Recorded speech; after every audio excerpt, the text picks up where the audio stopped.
Thank you for returning to Anthracite Horror Stories. I'm sorry, I don't have my Sony Handycam. I'm just taking this on my cell phone. So I apologize for the shaky hands and not as good video quality. But I'm here at Knoebels Resort today. Knoebels Amusement Park / campground. And on static display here they have items from the Glen colliery, which was in nearby Shamokin. So I'm going to go over all these pieces of equipment and give a quick history of the Glen colliery in Schuylkill County. Wasn't planning on doing this video like I said, but I thought, you know what, hey, that still has a requisition plate and that came from the Glen colliery, so I might as well do a video. So this is a General Electric mine locomotive, also known as a mine motor, and that's because this was an electric motor, ran on electricity. And what is insane about this, up this wooden pole here, there's a little wheel, a little attachment that would have clamped onto overhead trolley wire that ran both outside of the breaker and, more importantly, underground. It was a big thick gauge piece of solid copper wire that was exposed. So the wire would usually be a little lower than that in a colliery, about 6.5 foot, sometimes 7, sometimes 5 foot, sometimes just up till here. And what was scary about that was a live unprotected wire. So in a colliery that would be dangerous because many men would accidentally touch that because of the poor lighting conditions. They would trip, fall, just lose complacency, or just sometimes the wire would be taken down from cave-ins and people would accidentally come into contact with that wire. But what's interesting about this is this was from the Glen colliery, which ran, I believe, from the 1840s, 1850s, all the way up until it was an independent operation in the mid-90s. This is a Kraus-Heinz light. This was the headlamp, and that had a protective screen over it. What's cool about this is, you can tell this is an old one because of these outwardly exposed big gauge wheels, drive wheels. And what's cool about this is it still has the requisition plate. So this came from the GE factory, and I've learned over the years that you can look these serial numbers up. So that frame ID number is 1003075. Now GE took pictures of all their new gear right when it rolled out of the factory. So somewhere in some sort of archive, this exists on a glass negative, and maybe it's even digitized, so I'll have to look that up. But what's cool about this is the fact that this came from the Glen colliery, and what was neat about that is it was one of the biggest operations in all of the anthracite industry. And in the 60s and 70s, I don't know up until the 80s, but it was a public coal mine tour too.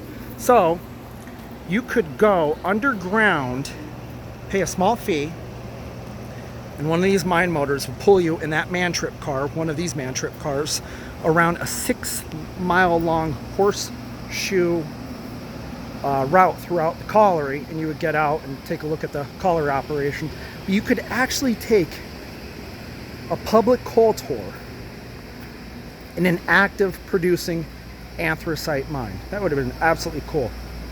So cool. And this is a Mantrip car for the tour. I don't know if this was ever actually used in production of coal for the workers. Now this was a drift style mine that this came from, so that was like a tunnel. Scranton has one of these, very similar, that was custom made. I believe that was from Switzerland, that was fabricated for the Scranton coal tour, but that is a slope mine. So we'll go on the Mantrip car here. I don't think the miners would have had it so good. They definitely wouldn't have had neat little skylights, nor plexiglass windows. just getting a ride through these massive operations when you're a miner was a luxury, because you'd usually have to take a manway entrance, which was a entrance that was off of the main haulage tunnels or slopes, and you'd have to walk to the face. So sometimes, like Leonard Solzinski, that I have on a video on my channel from the Doran's Colliery, he walked, I think he said like 2.5 miles to the face, walk underneath the Susquehanna River to get to work every day. And miners were mad because they weren't paid for that time. So they would hop on one of these coal cars. Now this one is a black powder explosive car, or even a dynamite era coal car. And they would take this to the face or nearby the face if they knew the motorman, and he would give them a ride. Now, on my channel, also, real quick, obviously this had a metal reinforced roof, because if anything delaminated from the roof and just flaked off and landed on this would just do some cosmetic damage or just dent it. But if it landed on you, it would kill you. So obviously it's, in a sense, it's kind of up armored. Now, if you know anything about coal mine disasters, I have on my channel a quick explanation of the Baltimore Colliery disaster in Wilkes-Barre. And what they used to do was they used to put black powder in these coal cars. So this is why you see this little hinged door on top. It's because black powder is very unstable. So that overhead trolley wire up there, you can see a lot of examples of this online.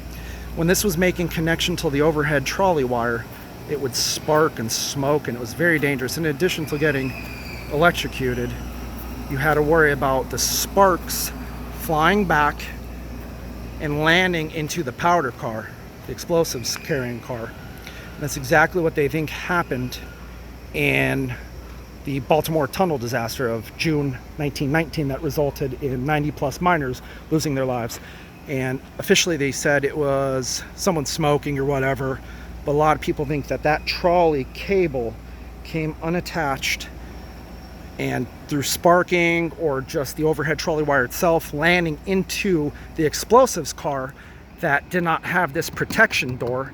As primitive as this door would be, it would most likely, unless you had like 1 in a billion, something laying through one of those cracks there, those sparks would land on that and bounce off and not cause an explosion. So that's why this goofy looking car exists, because of that trolley wire that's now not in frame. But a standard wooden coal car, and plus you don't want to store the explosives in a metal 5-ton coal car, like a metal framed one, because you want to prevent sparking, and the wood would prevent sparking. So that's a neat little piece of history there. But this Mantrip car, very cool to see. And obviously they had yellow for visibility, so it stood out for safety reasons while traveling throughout the colliery. And that coupler there says Wilson with 2 L's. Interesting. Willison. Probably be oak or pine. Probably oak. Looks like tiger oak. So this would have been used in the coal tour, like I said. So I'll go a little slow over here for a better view of the General Electric mine locomotive, also known as a mine motor. That's cool. Usually those little wheels are made out of brass. It doesn't appear to be brass, but it might be. It just works better when running electricity through it.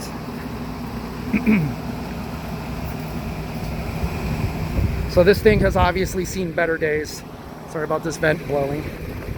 But nonetheless, it has good bones. That's rotted through.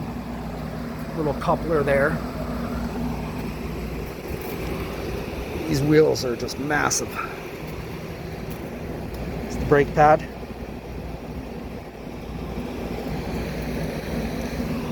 2 engines in it.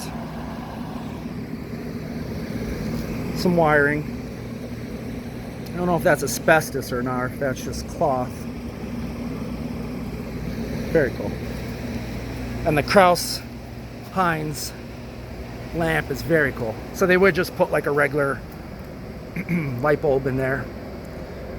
You wouldn't get a crazy amount of light probably coming out of that. The fact that that's still attached is neat. Get a better shot here. Now at Knoebels here, there's a museum. There's a roller coaster that's indoors called the Black Diamond Mining Company. The Black Diamond ride. It's closed today. I don't know why. You ride in little coal cars and it goes throughout Centralia. It's a Centralia-based ride. And that's the infamous mine fire. Actually, since there's no one here, I'll show you a cool little touch that Knoebels did here. You can see the mine safety office, post office, the explosive shed. They have a little company store, blacksmith. Over here, which I really like, I noticed this last year. It's a little cast iron gate, and it's these little attention to detail things that makes Knoebels so great. That's a real pickaxe head. That's not fake.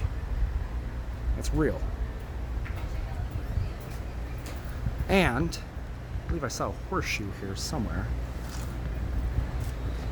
Oh, that's a rock drill bit for boring through rock.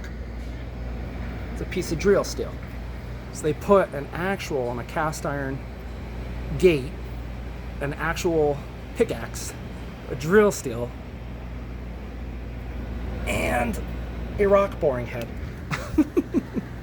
And you can see the coal cars that you ride in. Just neat little touch. So if you're ever up in Elysburg, Pennsylvania, feel free to check out the museum, which is over there. We have an Anthracite Museum that's designed aesthetically to look like the outside of a breaker. I'm going to upload a video on that. They have static displays such as the GE mine motor, the Mantrip car, the explosives car. And another thing about the Glen colliery is a huge operation. A coal pile was on fire for a million years, and there's still an underground mine fire burning to this day in some of the veins up on that mountain. The abandoned mine portals are all completely collapsed. I've checked those out over the years. Totally collapsed. They did run an independent operation there, like a smaller type of operation, but that did some damage near the entrances through robbing of pillars, I was told, and you'll never be able to get into this once historic and once public mine tour. So thank you for checking out this video. If you have any questions, feel free to ask, and be sure to subscribe if you haven't already. Thank you.